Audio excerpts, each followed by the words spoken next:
In this episode, we oddly find a connection to Yakuza. It seems we just cannot escape that franchise. Then we find an alien door. And also, how is Timmy drawing in the dark? Yeah, you have a point. Yeah. How's he doing that? Timmy. Thank you for coming back for more replay reviews of Happy Horror Month. My name is Leah. And my name is Kathy. We are two friends who are here to replay, review, and analyze your favorite video games.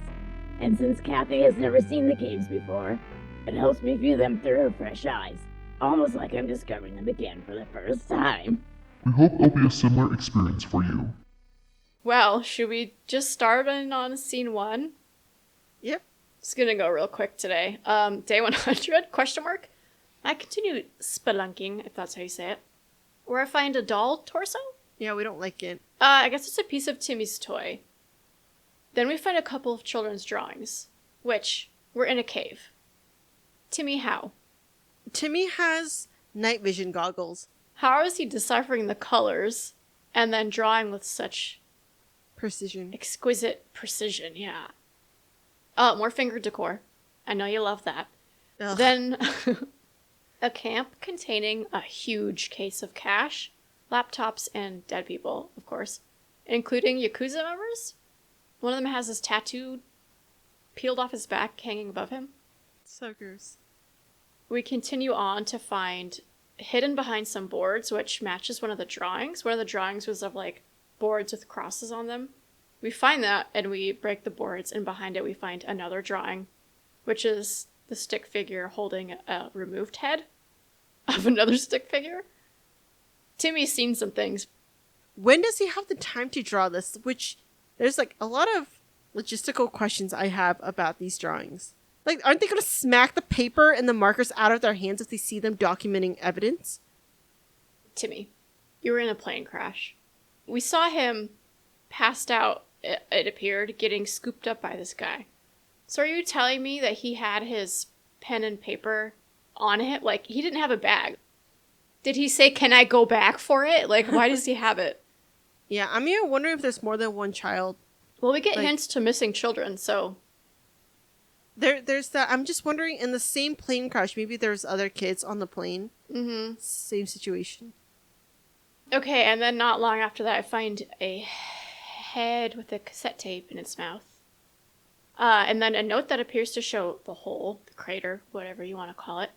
As I keep moving, I exit the cave. I find my way partway down said hole, said crater.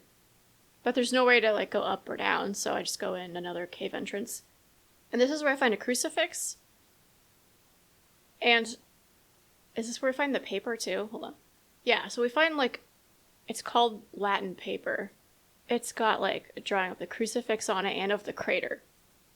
And then it's in Latin, so I can't read it. But I'm sure someone on the wiki deciphered it, so let me see. Yes, rough translation.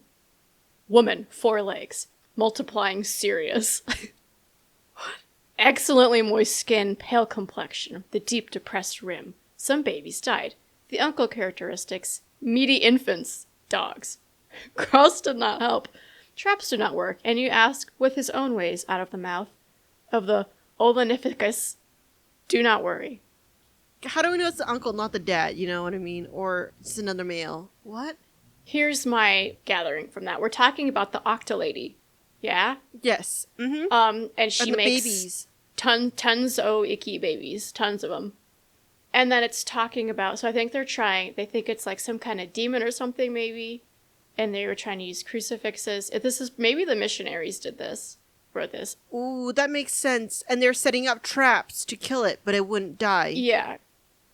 The uncle thing, is this just a complete mistranslation, or was the Octolady originally a person and was maybe like, I don't know, the uncle did something to her, attacked her, assaulted her, I don't know, caused this? I'm also, this might be a stretch, but is it more of like a priest, like you say like Father something, like Father Martin, and then, but the Latin translation translates to uncle, maybe? Or maybe like a deacon or something that wouldn't be father, but it would be like a position of authority. I don't know, but I think we're pretty sure it's that octagon, not octagon, but octolady. Octolady. Well, anyway, we'll continue to digest that, but I eventually make it all the way back to the very first cave entrance from last time, actually, and climb back to the surface where I head home and replenish my ammo stashes before heading to bed. That's all I got for scene 1. Yep. Alright then, moving on. The next day, I prep and head out again to yet another cave. This time I enter the cave I was earlier dragged into to explore, so I go deeper and find the head of Timmy's toy, also some chocolate bars. And then I'm later knocked out again and hung up again somewhere in the cave. I cut myself free, pound some meds, and keep going, where I find a drawing of Timmy holding his toy. So Timmy, for sure, has been down here. Mm-hmm. And then deeper, a whole pile, a whole room. Oh, those creepy, icky baby things. But they're all dead. And they're all, like, disfigured. They're not, like, human babies like what we think. They're not normal. Yeah. But then, not long after, there are some live ones, and then their mother? I think we've established, the leggy lady, the octo-woman. Mm-hmm. I then find some sort of cache, including a bunch of VHS tapes titled "Lost Children of the Peninsula." Why is there so many cassette tapes on VHS tapes in this cave? It makes me wonder if they stole them all from whoever. Like someone came here to make a documentary, and then they made sure that none of the VHSs ever saw the light of day. Feels like a cover-up to me.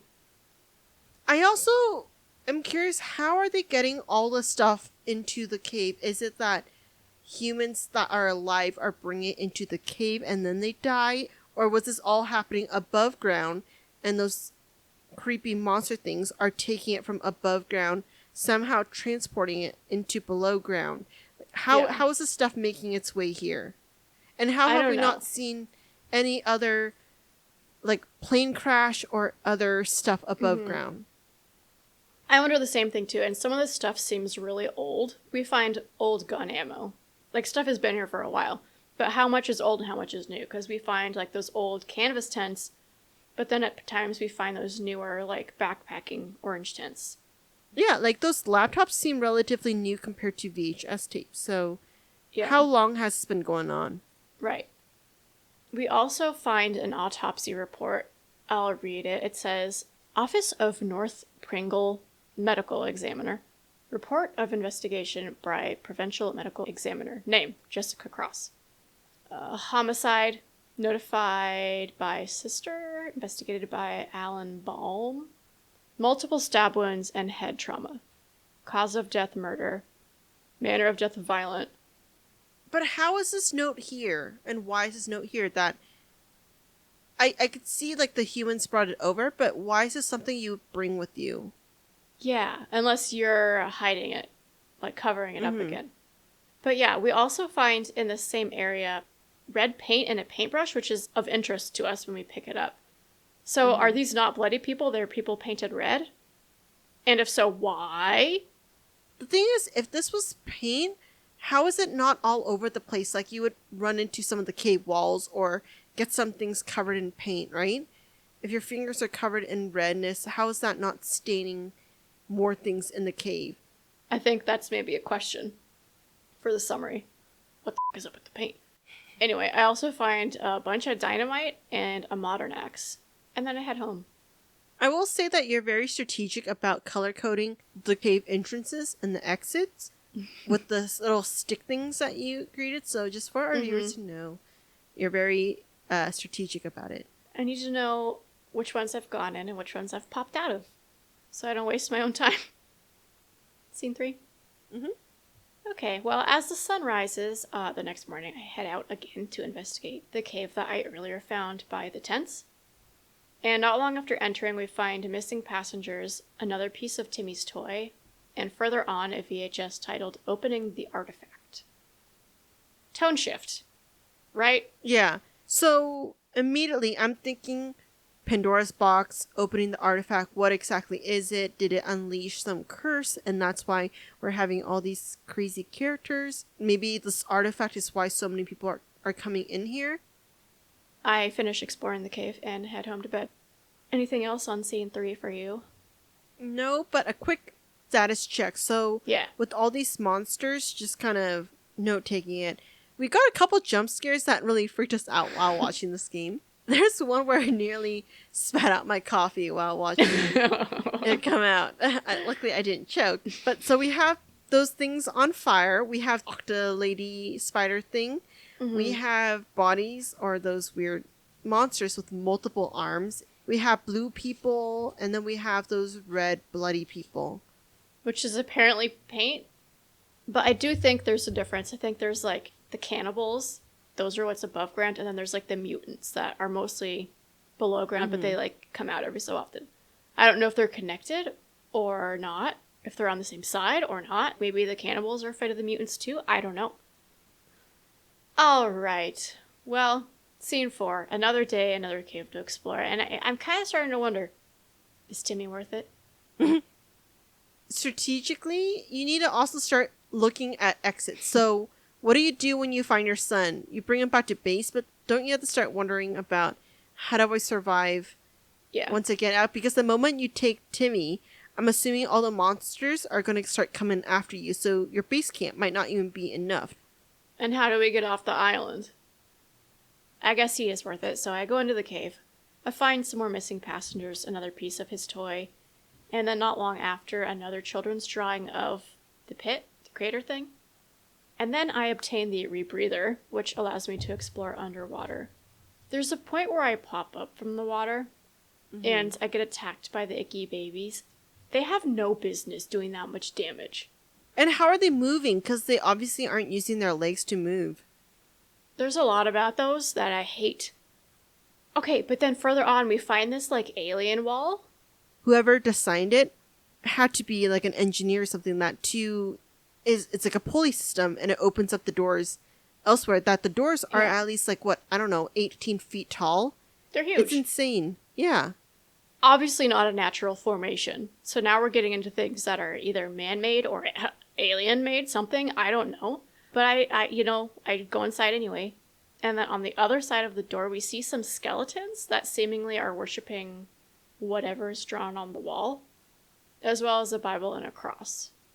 What's in there that needs to be guarded? So I'm wondering if going into it gets you closer to the artifact? That's kind of what I'm thinking. But then who built that? Yeah, exactly. And why does it look like that? And how is it opening and closing? Yeah, with like the weight of 4 rocks moves those massive doors. Yeah. I don't know. But I think the missionaries have been here because we do find another one of those camps with the white tents, which I think are the missionary camps because there's Bibles everywhere. Mm-hmm. And for some reason this time, the Bible is of interest when I pick it up, even though the other 15 times I saw one, they were not of interest. We then find a drawing of one of those leggy mama thingies. But I don't like it. It's not a Timmy drawing, though. It's like a real drawing. Like someone really drew that. Again, how are they seeing? I guess fire. And how are they alive to draw it? If they saw it, that thing saw you, but that thing let that person survive to draw it. Yeah, it was kind of detailed, so I feel like you had to be kind of close. I mean, maybe they killed it. Maybe they ran away. I exit the cave up through a pond using the rebreather. That's it. A lot of exploration, no direction on where Timmy is. More questions, no answers. I am surprised that there was nothing in the water to get us. Besides ducks. At the time. That would be really scary. I don't have anything else to say at this point. I just have questions. I have a lot of questions too. Happy continuation of Horror Month. Sounds good. I'm just gonna end it. I mean, gameplay comes out tomorrow. Watch it. And then next week, episode. Part 3. And let us know if you like these shorter episodes too. I think in our current recording timeline, we appreciate it. But as listeners, if you have any feedback, let us know. Email us at replayreviewspod@gmail.com or leave a comment on our website, also replayreviewspod.com, or Instagram, also replayreviewspod. Have not updated the website in a hot minute, but you can still message us through there. Yeah. All right. Sounds good. I think we might as well put this episode out of its misery now. Okay, sounds good. Audacity on 1, 3, 2, 1. Thank you for listening, and don't forget to send in any questions, comments, or game suggestions. You can find all our contact info on our website, replayreviewspod.com, or contact us directly through our site. Did we completely miss something? Are we way off the mark? Or you just want us to take a deeper look at anything from the game? We'll tackle any topics you all want to hear in our season wrap-up episode. We also have a Reddit where we discuss anything we're curious about. Go take a look and let us know what you're thinking. Our theme music is Condemned by Eggy Toast. They'll play you out, and we'll be back next week.